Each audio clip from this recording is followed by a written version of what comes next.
Hi, you're with Julian on the Brown Note. Labour have won the election.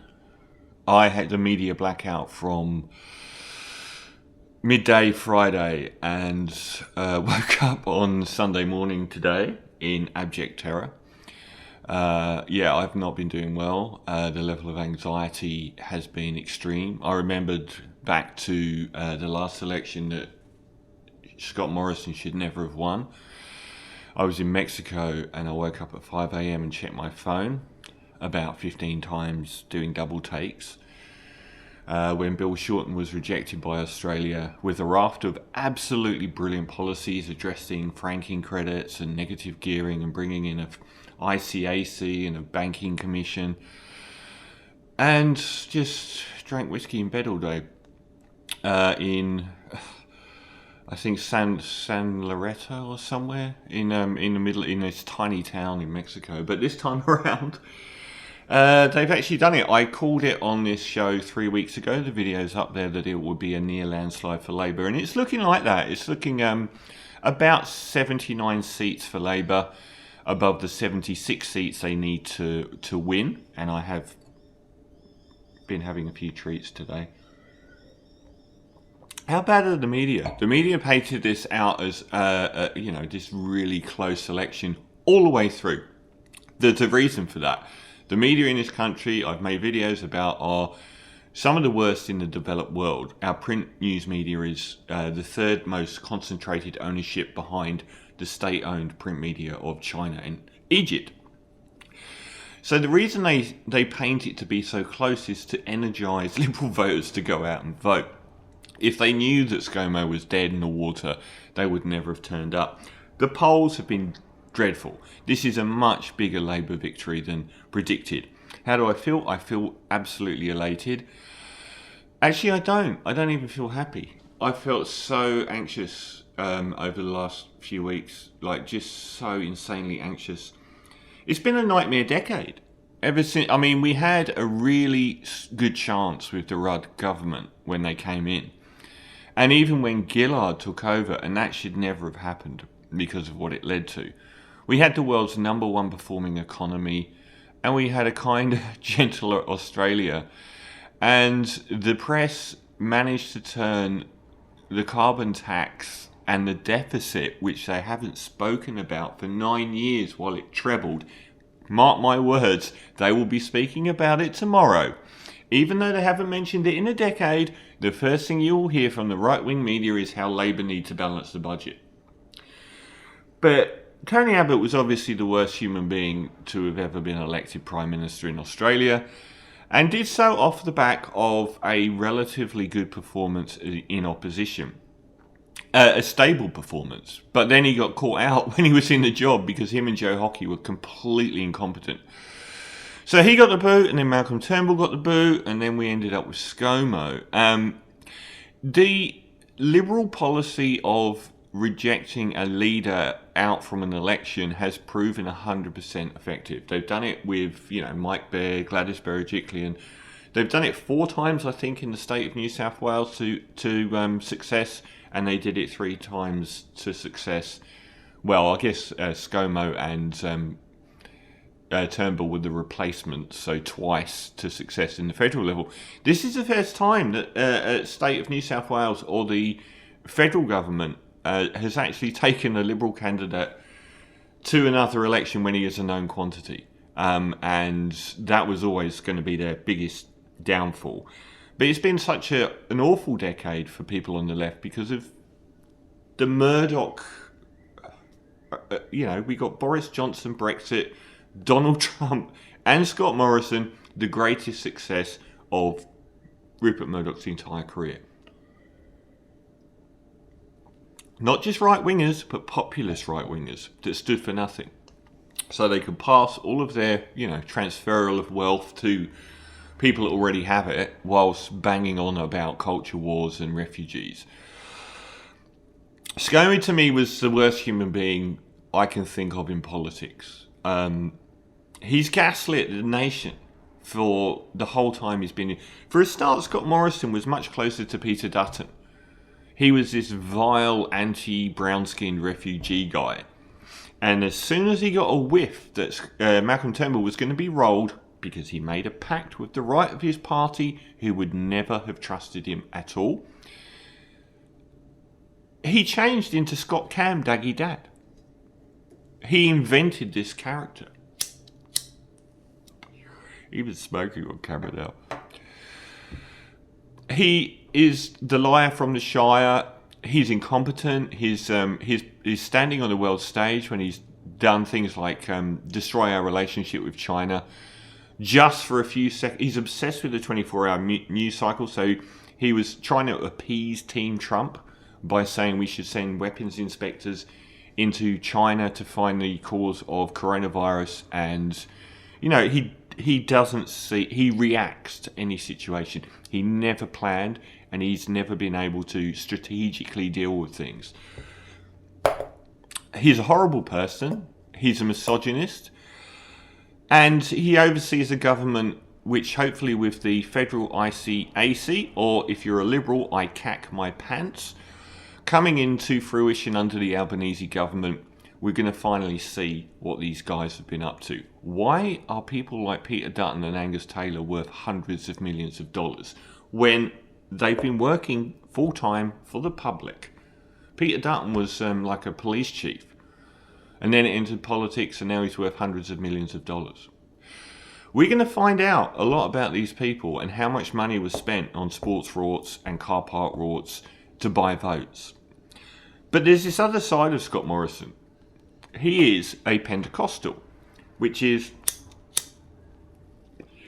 an extreme wing, funnily enough, ironically enough, given his extreme wing of the Liberal Party has been dominant, but an extreme wing of Christianity, which is not trusted by normal Catholics and Christians and Anglicans.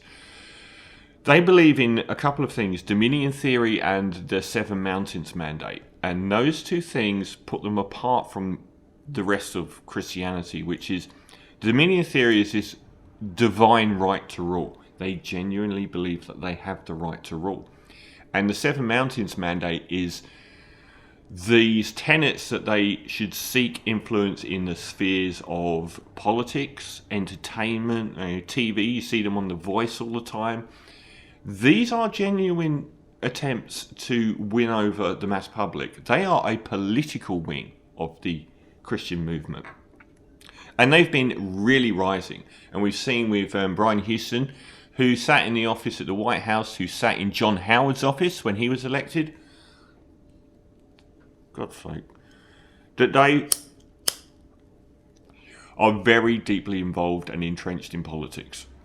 And with Brian Houston being kicked out of Hillsong, and now Scott Morrison, who said that Brian Houston was his mentor, being kicked out. It is a lovely day. It is. I was happy today. Happiest I've been in 10 years. Now, to put a break on that, Anthony Albanese didn't win.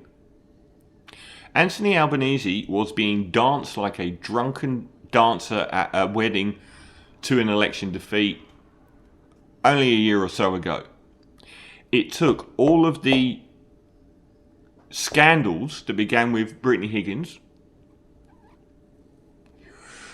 and carried on through the China crisis, the Facebook debacle, and an unending stream of misogynist scandals, to lose him the election. Albanese's small target policy did not win a single vote.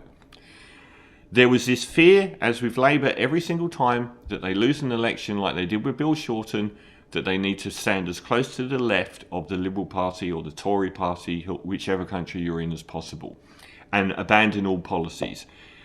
And the right-wing media will hammer Albanese, saying, this is why you won. It isn't because you abandoned the culture wars. That's garbage. They won because Scott Morrison was on the nose for over a year and a half. Every few weeks, he was in the public eye being trashed, his ministers being trashed. You know, how many sexism scandals were there? Every single time he poked his head above, the bushfires, Grace Tame, Brittany Higgins, the COVID response was going in his favour until we actually didn't do it by luck and we got crucified. And that was a real nail in the coffin for him. So Albanese didn't win by representing a very small target. And the people in the right-wing media, the Joe Hildebrands, will tell him abandoning the culture wars won you the election. He could have been Bill Shorten. He just wasn't ScoMo wasn't a clean skin this time. He wasn't a newbie. Everyone knew who he was. Everyone hated him. I'm sad that Labour have won with no policy platform. The most important policy platform they have is the ICAC now. And I hope that they can build on it. This time around, make no bones about it, women won this. Scott Morrison has put women offside so much. Look at the independents. How many of them are strong independent women? They turned on Morrison. Now, the right wing are saying, oh no, these independents, they're greenies, they're lefties, they're feminists. Good. I hope they are. I kind of feel like they're just kind of liberals. Liberals that believe in climate change and same-sex marriage. But I hope that they are going to follow through on that. Good luck. I mean, I live on the Northern Beaches. We had Mike Baird, Tony Abbott, old acid drop, and now we're liberal free. Jason Falinski lost. Sally Stiegel won as well. We don't have the Liberals on the Northern Beaches. The Greens have been demonised for years. One of the most insidious political tactics of the media has been to paint the Greens as an extremist organisation, because wanting free university education and action on climate change is extreme. This has been the biggest success of right-wing news media in Australia, is to drive a wedge between the Greens and Labour. They should be allies. Look at the percentage of the vote. If they're combined, they would be like 20 points above the coalition. Like the Nationals have ghosted the Liberals into government so often. If the Liberals and the Greens joined together, we would never have a Liberal government again. They need to make a pact with the Greens and form a coalition. They aren't extremists, and they've believed the right-wing hype to get here. And the Greens have taken out the Crumb Maidens in Queensland. What the hell is going on with this election here? I predicted a near landslide. The fact that Pauline Hanson may lose her seat in Queensland to the Greens, and that Amanda Stoker, who resorted to trading in right-wing Christian ideology towards the end of her campaign, supporting anti-abortionists, is likely to have lost her seat to a Green as well. This is magnificent. I mean, there's some really personally satisfying things that have happened. Josh Frydenberg losing his seat, Tim Wilson losing his seat, and Peter Dutton at this very moment is still in play. Please, baby Jesus, I'll only ask you for one more thing. Now, what's going to happen is very interesting, because the only reason that the Liberals got in with Malcolm Turnbull is that the public had turned on that hard populist right, even back then. Yet they have wielded control of the party. They coasted through on Malcolm Turnbull being a kinder, gentler Liberal. But they now are going to react to Scott Morrison losing by claiming that he was too far left and that it's only the populist right that can save the Liberal Party. This will be an implosion in the Liberal Party. Make no bones about it. They are going to go through some very soul-searching years, because the hard right are going to take over. Frydenberg's out. I mean, they call him a moderate. He is a moderate, not compared to people that are moderate, but compared to people that are hard right. The hard right will take over, and they're going to become unelectable. I mean, this whole belief that this populism is actually a winner with the public has been proven false. Because how well did the anti-vax, anti-lockdown movement do this election? They didn't win a single seat. One of the most satisfying things is seeing One Nation and Clive Palmer's United Australia Party, the biggest liars this election, by claiming that they were after the Liberals and Labour equally, and then preferencing the Liberals, aren't going to win a single seat. Fingers crossed for Pauline. That proves like how much has the anti-vax movement and the anti-lockdown protests dominated politics in the last 2 years doesn't equate to a single seat. I guess these people don't really represent many people at all. And another great repudiation this election has been the repudiation of the Murdoch press. The Murdoch press went after Dan Andrews in Victoria for the last 2 years with some of the most biased, vicious reporting ever, and the Liberals have been booted from Victoria. Nearly completely booted out. Dan Andrews is going to win by an increased majority later this year. The public rejected the Murdoch press. I think 23 elections in a row, the Murdoch press have said you must vote Liberal.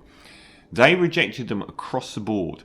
Even the Channel 9 owned Sydney Morning Herald came out 2 elections in a row, even though they've supported the Liberals and Scott Morrison through people like David Crowe and Peter Hartcher a lot. Those 2 men actually turned on him during this election. So the public have rejected the Murdoch press massively. And now we get a federal ICAC. Now this is huge because anyone can look at this current government. The New York Times ran an editorial 2 days ago calling out the government of Australia for its level of corruption and pork barrelling. This is widely known. And now we're going to find out what exactly has gone on. And we saw with the Banking Royal Commission, there's no point in having it if the Liberals are in power, because they just won't act on anything that happens. So this has been a wonderful day. Absolutely beautiful Sunday, even though it's raining. Penny Wong is our foreign minister, possibly the biggest trade up of any portfolio in Australian political history. Penny is now in the government where she should be. Penny should be taking over next time around. The first gay Asian Prime Minister of Australia. Everyone knows she is the most competent and intelligent politician in this country. I can't wait. But Anthony Albanese, criticised for his ability to campaign by me often, and lucky that Scott Morrison is a calamity balloon that has gone through a year and a half of unending scandal where he couldn't even call an election despite wanting to trade in his COVID pass that he got by luck. He's a good man. I mean, I hated the fact that they've abandoned their policies on franking credits, negative gearing, tax breaks for the wealthy. These are essential things for Labor to get back to reshape this country into being affordable for the average person to buy their own bloody home for once. And that's not going to happen in 10 years. It's going to happen over a long period of time. But it's a lot to say that we actually have a decent human being and a good person in charge instead of a narcissistic sociopath only doing it for themselves.